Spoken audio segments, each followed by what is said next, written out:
அனைவருக்கும் காலை வணக்கம். இன்றைய டாபிக் வந்து பாடி பில்டிங்கில் பொதுவாக ஒரு வார்த்தை சொல்கிறாங்க. என்ன சொல்கிறாங்கன்னா, பாடி பில்டிங்லேயும் சரி, பொதுவான ஒரு வழக்கு early to bed, early from bed, it's healthy, wealthy and wise. அதாவது சீக்கிரமாக படுக்கைக்கு போகிறதும் சீக்கிரமாக படுக்கையிலேருந்து எழுந்திரிக்கிறதும் ஒரு மனிதனை வந்து ஆரோக்கியமானவனாகவும் செல்வந்தனாகவும் ஞானமுள்ளவனாகவும் வைக்கும் அப்படின்னு. சீக்கிரமாக படுக்கைக்கு போகிறதும் சீக்கிரமாக படுக்கையிலேருந்து எழுந்திரிக்கிறதும் ஒரு மனிதனை ஆரோக்கியமானவனாகவும் செல்வந்தனாகவும் ஞானமுள்ளவனாகவும் வைக்கிறது. ஞானம்னா என்ன? Wisdom, wise. ஞானம்னா பெரிய புத்தர் மாதிரி, ஜீசஸ் கிரைஸ்ட் மாதிரி, நபிகள் நாயகம் மாதிரி ஞானங்கள், பெரிய ஞானம் அடையணும்னா நீங்கள் சரியான வேலையில் போய் தூங்கணும், சரியான வேலையில் போய் எழுந்திரிக்கணும் அப்படின்றாங்க. பாடி பில்டிங்கில் என்ன சொல்கிறாங்கன்னா, நீங்கள் நைட்டு 10-10:30 போய் படுத்துருங்க, காலையில் 5 மணிக்கு எழுந்திரிங்க, 6 மணிக்கு விடிய சூரிய ஒளி உங்கள் மேலே படுறதில்ல, சூரியன் வர்றதுக்குள்ளே எழுந்திரிச்சுக்கன்றாங்க. அதான் early to bed, early from bed. அதாவது தேவதை இருக்கு பாருங்க, வெற்றி தேவதை, அது காலையில் 5 அதிகாலையில் தேடி வருமா, யாரும் இன்னைக்கு யாரும் தோலில் தொத்திக்கிறது அப்படின்னு. அப்போ நம்ம ரன்னிங் போயிட்டு இருக்கோம், அப்போ நம்ம ஒரு வேலைக்கு போயிட்டு இருக்கோம், அப்போ நம்ம ஒரு காலேஜுக்கு போயிட்டு இருக்கோம், 5 மணிக்கு நம்ம ஒரு டியூஷன் போயிட்டு இருக்கோம், 5 மணிக்கு ஒரு கீபோர்டு பழகிறதுக்கு போயிட்டு இருக்கோம் அப்படின்னு ஆரோக்கியமாக காலையிலே எழுந்திரிச்சு நம்ம சுறுசுறுப்பாக செயல்படுறோம் பாருங்க. அப்போ இந்த வெற்றி தேவதை இந்த வந்துட்டாண்டா நம்ம ஆளு அப்படின்னு சொல்லி நம்ம தோலில் ஏறி உட்காந்துக்கிறோமா. அப்போ நம்ம தோலில் ஏறி உட்காந்துக்கிட்டா அன்னைக்கு நம்ம செய்த செயல்கள் எல்லாமே ரொம்ப சிறப்பாக, ரொம்ப ரொம்ப வெற்றிகரமாக, ரொம்ப மகிழ்ச்சிகரமானதாக அமையுன்றாங்க.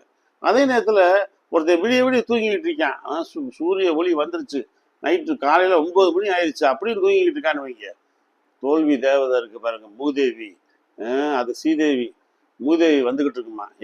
எவன் மூஞ்சலோட அன்னைக்கு எவன் தோல்ல ஏறி உட்காந்து அப்போ படுத்துக்கிட்டு இருக்கான் பாருங்க, ஒருத்தர் தூங்கிக்கிட்டு இருக்கான் பாருங்க, நல்லா அவன் தோல்ல ஏறி உட்காந்துக்கிறோமா.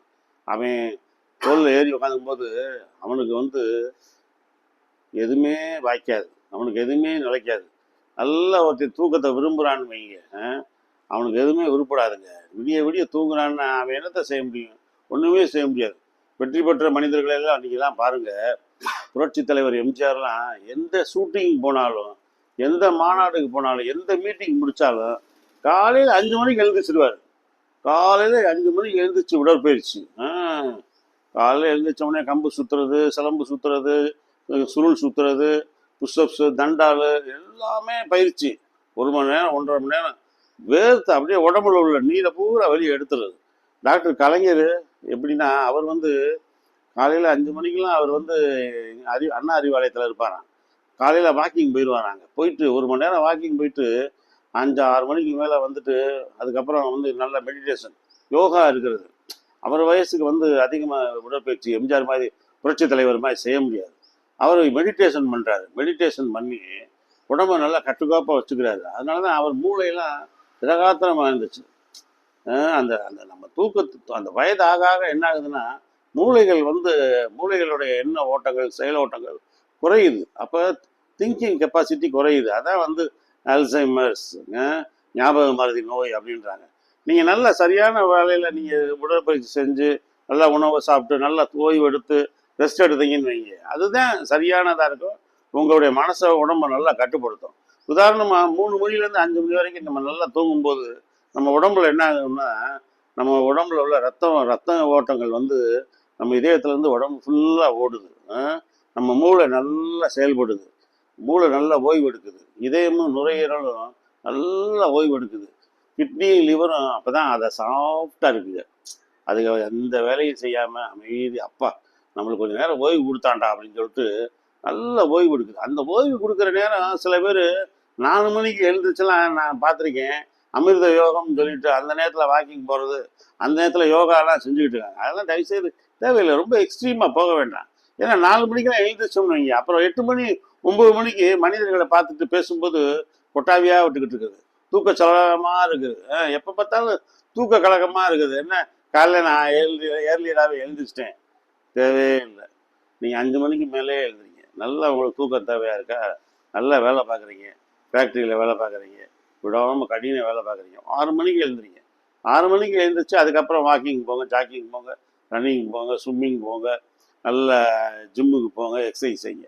ஏன்னா நீங்கள் வந்து தூக்கம் வந்து அந்த தூக்கம்ன்ற ஒன்றை வந்து கட்டுப்பாட்டுக்குள்ளே வச்சுருக்கணும். அது நம்மளை மீறி போயிடக்கூடாது. அதான் நெப்போலியன் ஸ்டோரியில் சொல்லுவாங்க. நெப்போலியன் வந்து அவருடைய படைத்தலைவர்கிட்ட சொல்லுவார், தளபதி ட்ரூப்பை நீ கொண்டு போ, படையை நீ கூட்டு போ, நான் வந்து கடைசி சோல்ஜர் என்னை தாண்டி போகும்போது நான் முழிச்சிருவேன், அது வரைக்கும் நான் தூங்குவேன்னு சொல்லிட்டு குதிரையிலே தூங்குவார் நெப்போலியன்.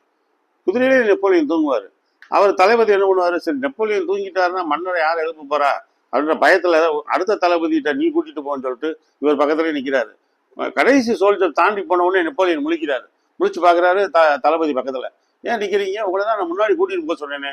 இல்லை நீங்கள் தூங்கிட்டீங்கன்னா ஒரு வேளை நீங்கள் முழிக்கலைன்னா கடைசி சோல்ஜர் வந்து உங்களை எழுப்பாமல் போயிட்டா எதிரிக்கு அவங்களை ஏற விட்டுருவாங்க, ஷூட் பண்ணிடுவாங்கன்னு. அப்போ தான் நெப்போலியன் சொல்கிறாரு, தூக்கம்ன்றது வந்து ஒரு சாதாரண ஒரு உணர்வியா, அதை கூட கட்டுப்படுத்த முடியாதவன் நான் இருந்தேன்னு போய் எப்படி நான் வாள் எடுத்து போது எடுத்து இந்த ஐரோப்பாவே என் காலடியில் கொண்டு வருவேன், என்னைய பற்றி நீ புரிஞ்சுக்கிட்டது அவ்வளோதான், இதெல்லாம் நான் உணர்ச்சிகளை கட்டுப்படுத்தக்கூடியவன் அப்படின்றாரு. வா என் கூட கூட்டு போகிறாரு. உணர்ச்சிகளை கட்டுப்படுத்தக்கூடியவர் நெப்போலியன். அதனால தான் ஐரோப்பாவே கையில் கொண்டு வந்தான். பெரிய வீரனாக இருந்தான், மன்னர் பரம்பரை சேர்ந்தவர் கிடையாது. அதே மாதிரி அலெக்சாண்டரு நடந்து வந்துக்கிட்டு இருக்காரு, டென்த்தில் ஒருத்தன் தூங்கிக்கிட்டு இருக்கான்.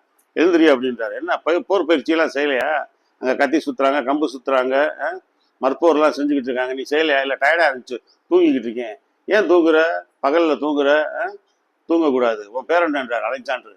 அலெக்சாண்டர் உன் பேரை ஒன்று நல்லா பயிற்சி செய்ய பழகிக்க, இல்லைன்னா உன் பேரை மாற்றிக்க, என் பேரை வச்சு அசிங்கப்படுத்தாத அப்படின்றார்.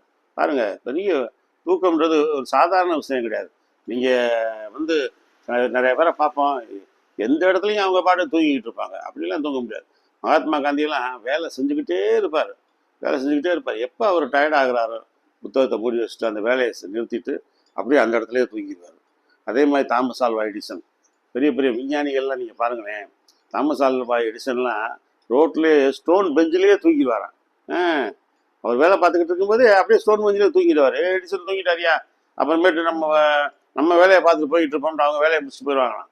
அப்புறமேட்டு எழுந்துச்சு அவர் பாட்டுக்கு அவர் வேலைக்கு போவாராம். லேபில் அவர் திங்க் பண்ணிக்கிட்டே இருக்கும்போது கூட அவர் ரிசர்ச் இன்ஸ்டிடியூஷன்லேயே அவர் ஆய்வகத்திலே அப்படியே டேபிளில் தூங்கிடுவாராம். அதாவது தூங்கும்போது தூங்கணும், தேவையில்லாமல் வாழ்க்கையவே நம்ம தூக்கத்துக்காக தொலைச்சிடக்கூடாது.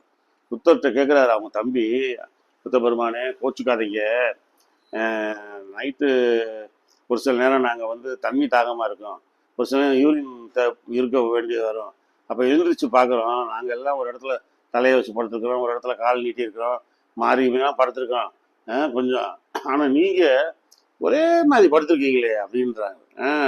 ஒரே மாதிரினா புத்தர் வந்து சிங்க சயனம், அதாவது ஒரு கழிச்சு படுத்து ஒரு காலை இன்னொரு கால் மேலே போட்டு படுத்துருக்குது, சிங்க சயனம்ன்றாங்க. சிங்கம் மாதிரி. இப்போ சவசயனம், இப்போ நானே வந்து ஃப்ளாட்டாக தான் படுப்பேன், ஒரு கழிச்சும் படுக்க முடியாது, குப்புறவும் படுக்க முடியாது.